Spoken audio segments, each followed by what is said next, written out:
सत्संग में अगर आप श्रवण किए हो तो बहुत सुंदर तरीके से सहज में वर्णन हुआ है। देखो, जब हम विषयों का सेवन करते हैं और भगवत विमुख रहते हैं, तब हमारा जो मन है उन सबको कवर करता रहता है। वो संस्कार दुर्वासनाएं हमारे मन में जमा होती रहती है। देखो, आजकल छोटी सी चिप होती है, बोले 350 घंटे का प्रोग्राम इसमें है, इसमें इतने हजार गाने भरे हैं। छोटी चिप होती ना, ये भगवान के द्वारा बनाया हुआ मन एक चिप है, जिसमें एक जन्म के नहीं, जब से सृष्टि हुई तब तक के संस्कार उसमें भरे हैं। अब भजन जब शुरू हुआ, अब वो सब सामने आ रहे हैं। तो अनेक जन्मों में बहुत सी गंदी आदतें, बहुत से गंदे आचरण, बहुत से क्रूर कर्म अज्ञान के द्वारा हमसे हुए हैं। अगर ना हुए होते तो अब तक हम मुक्त हो गए होते। तो अब हम जब भजन करना शुरू करते हैं, तो अब हमें मन को क्या करना है? खाली करना है, निर्मल करना है। भगवान कहते हैं, निर्मल मन जन सो मोहि पावा, मोहि कपट छल छिद्र न भावा। अब ये संस्कार दुर्वासना मम सदा परिकर्षयन्ति, दुर्वासनाएं हमारे मन में भरी। तो जब हम गुरुवाणी का गायन करते हैं, गुरु प्रदत्त नाम जप करते हैं, साधन में बैठते हैं, तो अब वो हमको निकलते दिखाई देते हैं। खाली हो रहा है, खाली हो रहा है। तो उसको निकलना ना जानने के कारण लगता है पहले इतना गंदा चिंतन नहीं था जितना अब होता है। अगर आप धैर्य पूर्वक रहें और मन से जो स्फुरणाएं हो रही उनसे उदासीन रहें। उदासीन का मतलब होता है ना बुरा मानना ना अच्छा मानना। अगर बुरा माना तो द्वेष हो गया, अच्छा माना तो राग हो गया। दोनों में टिक जाएगा वो संस्कार जो निकल रहा है। और उदासीन, राधा राधा, ये जो आप जप रहे हैं वो बराबर जप रहे हैं, देख रहे हैं, निकल रहा है, निकल रहा है। एक दिन देखेंगे कि स्फुरना ही खत्म हो गई, हृदय शांत हो गया, निर्मल हो गया। अब अगर सत्संग ना मिले तो उपासक को इसका स्वभाव है, मन का व्यथन ऐसा मथित करता है, व्याकुल करता है, चाहे आने में हो चाहे जाने में हो। बुरा आदमी आएगा भी तो जलाएगा, दुख देगा, और जब निकलेगा तब भी दुख देगा। उसका काम ऐसा ही है, मिलने के समय दुख देगा और जाने के समय भी दुख। तो बुरी जो वृत्तियां हैं वो जब निकलती हैं तो ऐसे थोड़ी, वो हृदय को मथती हैं, तब निकलेगी। कोई अब 10 साल से तुम्हारे घर में रह रहा हो, तुम ऐसे प्रेम से कहोगे चला जाएगा क्या? आप तुम्हारे को डंडा उठाना पड़ेगा, शासन, सरकारी शासन लो।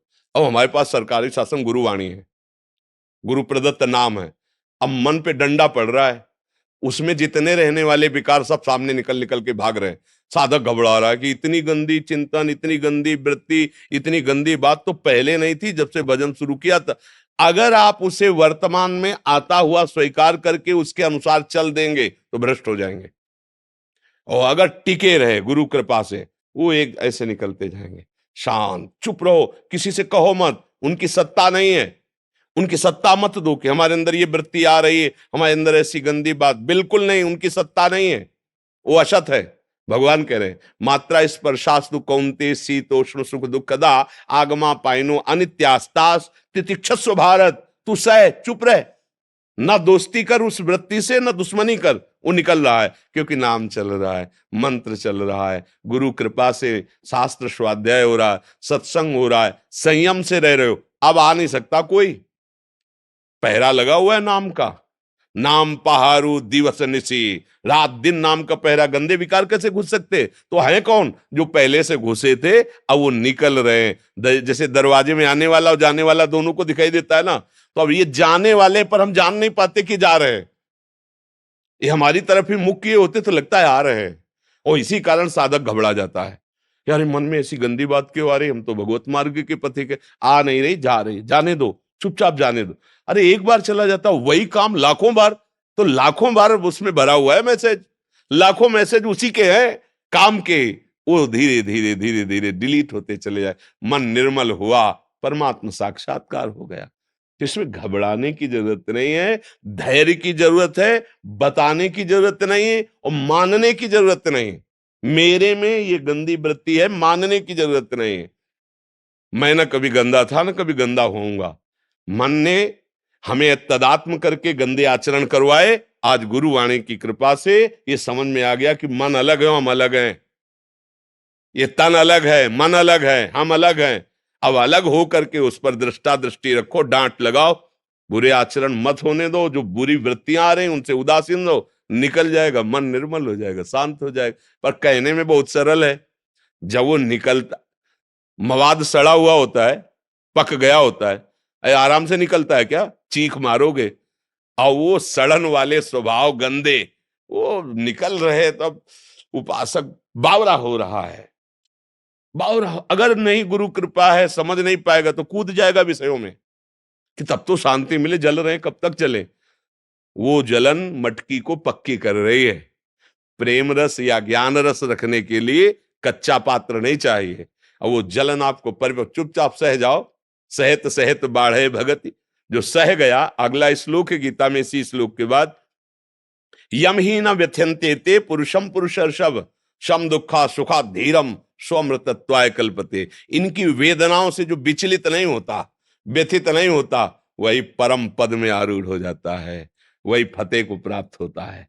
बस अपने वृत्ति को समझिए, वो निकल रही है, आ नहीं रही है, और किसी से कहिएगा मत, आप भी स्वीकार कीजिएगा मत। इसके रहस्य है, आपने ठूंठ को भूत मान लिया तो वो भयभीत करेगा। ये ठूंठ है, भूत नहीं है, इसकी सत्ता नहीं है। ना सतो विद्यते भाव, ये काम क्रोध इनकी सत्ता थोड़ी है, ये तो मानी हुई बात है, इनकी सत्ता नहीं है।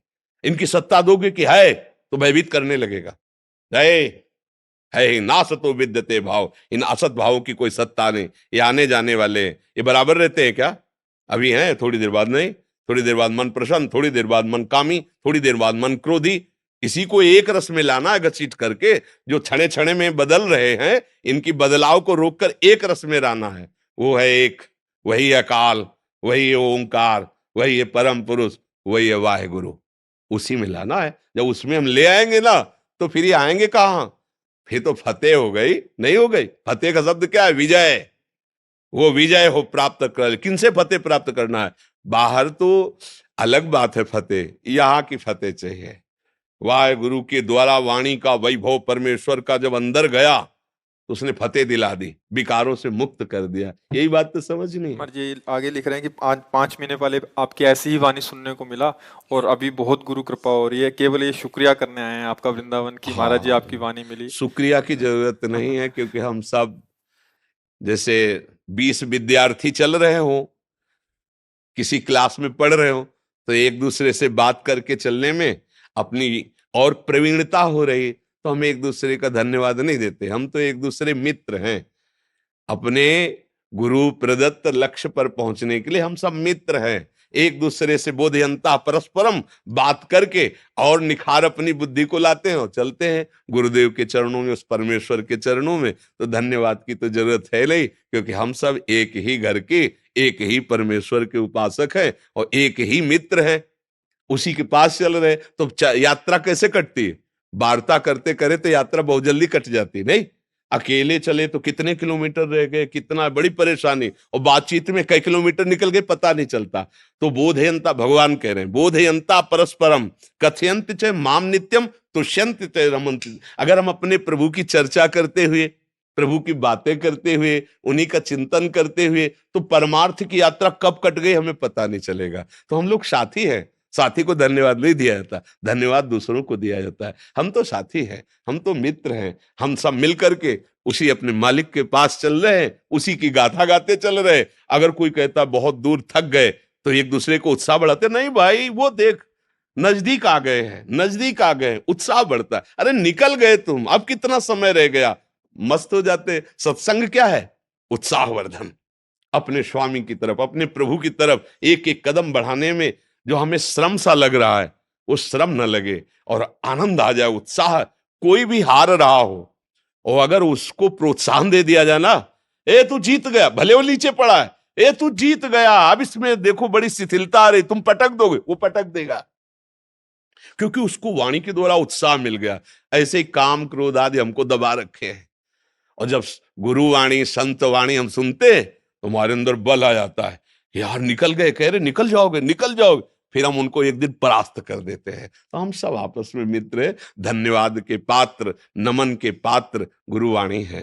गुरु ग्रंथ साहब हैं, गुरु प्रदत्त नाम है, धन्य है जो हमें वो नाम मिला जिसके बल से हम चल रहे। हम सब यात्री हैं, तो एक दूसरे मिलकर उनकी वार्ता करते हुए चलते, इसमें धन्यवाद की कोई जरूरत ही नहीं।